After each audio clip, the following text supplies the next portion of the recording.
بسم اللہ الرحمن الرحیم۔ حضور صلی اللہ علیہ وآلہ وسلم کو والدہ نے 7 دن دودھ پلایا۔ 8ویں دن دشمن اسلام ابو لہب کی کنیز صوبیہ کو یہ اعزاز حاصل ہوا۔ صوبیہ نے بھی دودھ پلایا اور دیکھ بھال بھی کی۔ یہ چند دن کی دیکھ بھال تھی، یہ چند دن کا دودھ تھا، لیکن ہمارے رسول صلی اللہ علیہ وآلہ وسلم نے اس احسان کو پوری زندگی یاد رکھا۔ مکہ کا دور تھا تو صوبیہ کو میری ماں کہہ کر پکارتے تھے، ان سے حسن سلوک بھی فرماتے تھے، ان کی مالی معاونت بھی فرماتے تھے۔ مدنی دور آیا تو مدینہ سے ابو لہب کی کنیز صوبیہ کے لیے کپڑے اور رقم بھجواتے تھے۔ حضرت حلیمہ سعدیہ رضائی ماں تھی، وہ ملاقات کے لیے آئیں۔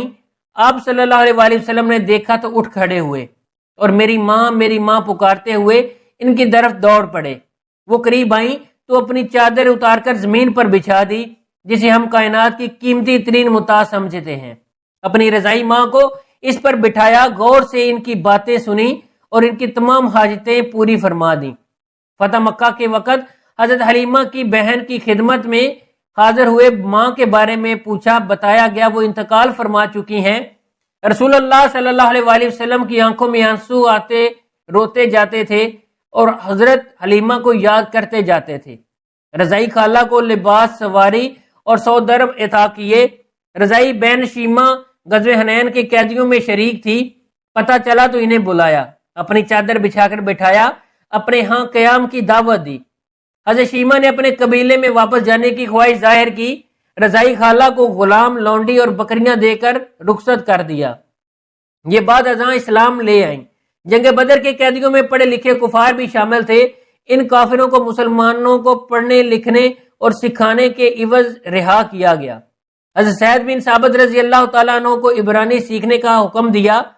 آپ رضی اللہ تعالیٰ عنہ نے عبرانی زبان سیکھی اور یہ اس زبان میں یہودیوں سے خط و کتابت کرتے۔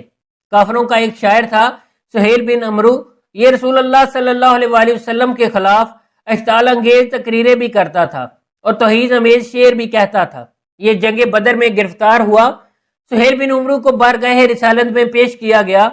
حضرت عمر رضی اللہ تعالیٰ عنہ نے تجویز دی کہ اس میں اس کے 2 نچلے دانت نکال دیتا ہوں، یہ اس کے بعد شعر نہیں پڑھ سکے گا۔ تڑپ کر فرمایا، میں اگر اس کے اوضاع بگاڑوں گا تو اللہ تعالیٰ میرے اوضاعوں کو بگاڑ دے گا۔ سہیل بن عمری نے نرمی کا دریا بہتے دیکھا تو عرض کیا، مجھے فدیے کے بغیر رہا کر دیا جائے۔ اس سے پوچھا گیا کیوں؟ سہیل بن عمرو نے جواب دیا، میری 5 بیٹیاں ہیں، میرے علاوہ ان کا کوئی سہارا نہیں۔ رحمت للعالمین صلی اللہ علیہ وآلہ وسلم کی غیرت نے گوارا نہ کیا یہ 5 بچیوں کے کفیل کو قید میں رکھیں یا پھر اس کے 2 دانت توڑ دیں۔ غزوہ خندق کا واقعہ ملاحظہ کیجئے۔ عمرو بن عبد مشرک بھی تھا، ظالم بھی، اور کفار کی طرف سے مدینے پر حملہ آور بھی تھا۔ جنگ کے دوران عمرو بن عبد مارا گیا، اس کی لاش تڑپ کر خندق میں گر گئی۔ اس کی لاش نکالنا چاہتے تھے لیکن انہیں خطرہ تھا، مسلمان ان پر تیر برسا دیں گے۔ کفار نے اپنا سفیر بھیجا، سفیر نے لاش نکالنے کے عوض 10,000 دینار دینے کی پیشکش کی۔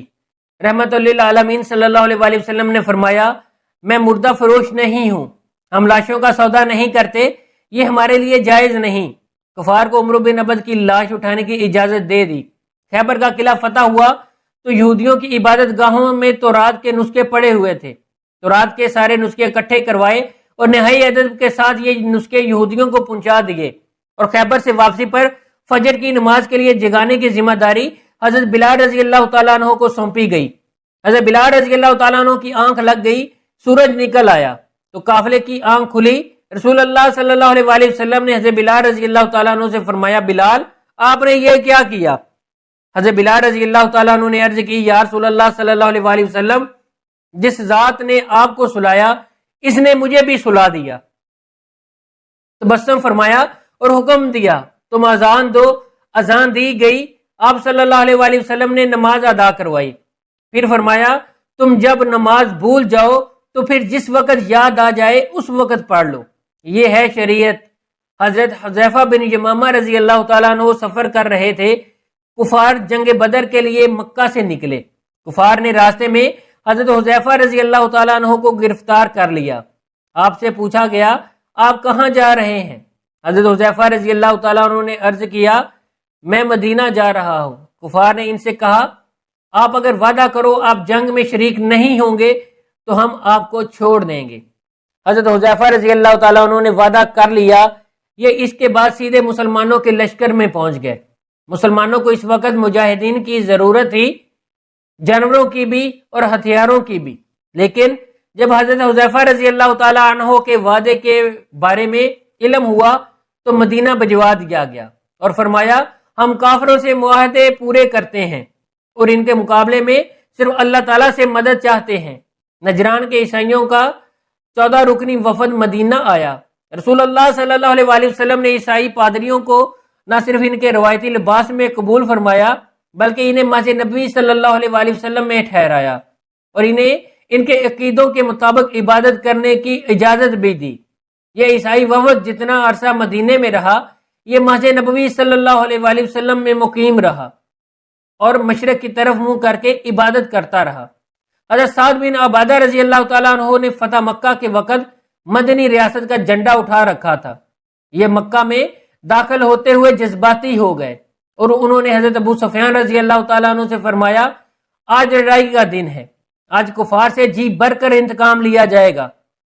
رحمت للعالمین صلی اللہ علیہ وآلہ وسلم نے سنا تو ناراض ہو گئے اور حضرت سعد کے ہاتھ سے جھنڈا لیا اور ان کے بیٹے قیس رضی اللہ تعالیٰ عنہ کے سپرد کر دیا اور فرمایا آج لڑائی نہیں، رحمت اور معاف کرنے کا دن ہے۔